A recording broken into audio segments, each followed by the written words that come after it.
Welcome everyone to another new game spotlight, where I highlight interesting upcoming games in detail. I'm TheLividLion, and today we are covering Last Oasis. This game has kind of flown under the radar amongst the survival game community. It has had a few closed beta tests and even a small spotlight at E3. I'm here today to wrap up everything core to the game that we know about Last Oasis ahead of its early access release on Steam on September 3rd. So let's jump right into it. At its core, Last Oasis is a third-person, PvP, survival MMO, where nomadic clans of players fight for territory after a cataclysmic event has halted the Earth's rotation and destroyed the moon. The planet was split into two extreme and deadly environments, where only a narrow band of space between the hot and cold halves of the planet has conditions that can support life. The side that faces the sun is an arid wasteland, while the other has been encased in ice and total darkness. The only habitable area is known as the Twilight Zone, a small strip of land between desert and ice, moving slowly around the Earth as the planet rotates around the sun, where a day now lasts an entire year. Here you must develop strategies to survive while gathering rapidly depleting resources. All life on Earth must migrate with the Twilight Zone in order to survive. In order to keep moving, the remnants of humanity have built nomadic machines and a walking city called Flotilla. With each passing day, the flotilla sends out both willing and unwilling nomads into the oases to gather resources and keep the city walking. As players, we take on the role of unwilling chosen nomads, who form clans of other players in order to survive.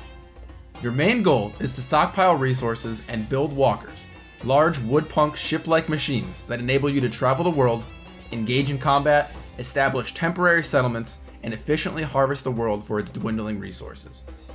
As a player, you can construct portable bases or more permanent fortifications in order to protect yourself from hostile players and natural dangers of the world.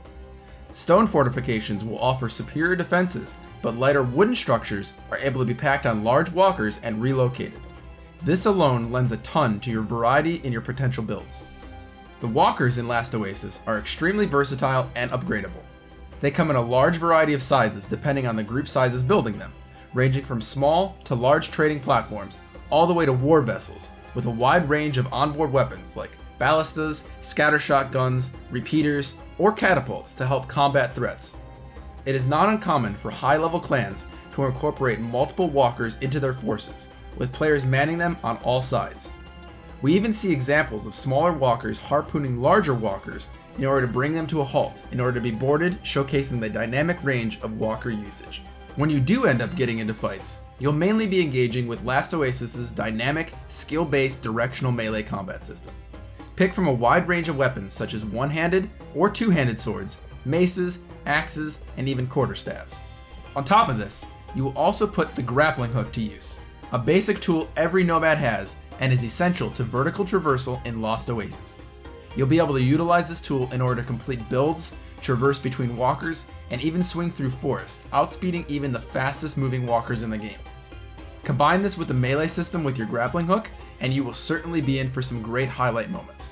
One of the coolest things about this game lies in the fact that it isn't just a survival game. It's a survival MMO. That means there is an MMO-sized world.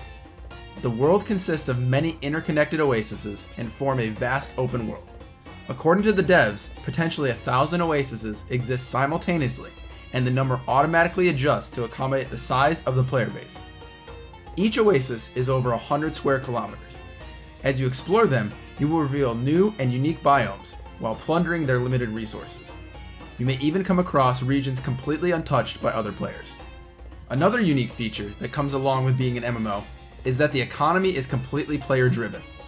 Run trading routes between factions in need of rare resources and make a hefty profit while others do the work of gathering and selling it to you.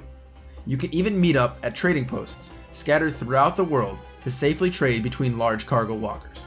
Don't forget though, with trading often comes piracy, and it is safe to say that there will be plenty of that in Last Oasis. Now, settling in a location and building a temporary base will provide players a place to safely log off for a limited time. But what happens if your clan is strictly nomadic? How exactly do you safely log off with a mobile, rather open base? This is apparently where No Man's Land comes into play. It is the open desert that sits between the habitable areas. When not using it to quickly travel between adjacent oases, provided you bring enough water, you can safely log off here. The dunes supposedly allow you to hide your walker and mobile base in plain sight, allowing you and your clan to safely log off. Is this possibly a way the developers aim to address the topic of offline raiding in the survival genre? Maybe, but we'll have to wait and see if that is the case and how effective it actually is.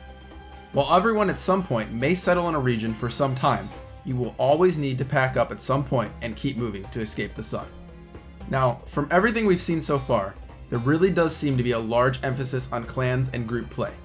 That doesn't mean that there isn't a place for solo players, however. The devs note that individuals and small groups of players are the backbone of Last Oasis. Trading, hunting, and harvesting will allow anyone to acquire better equipment or sell goods for profit.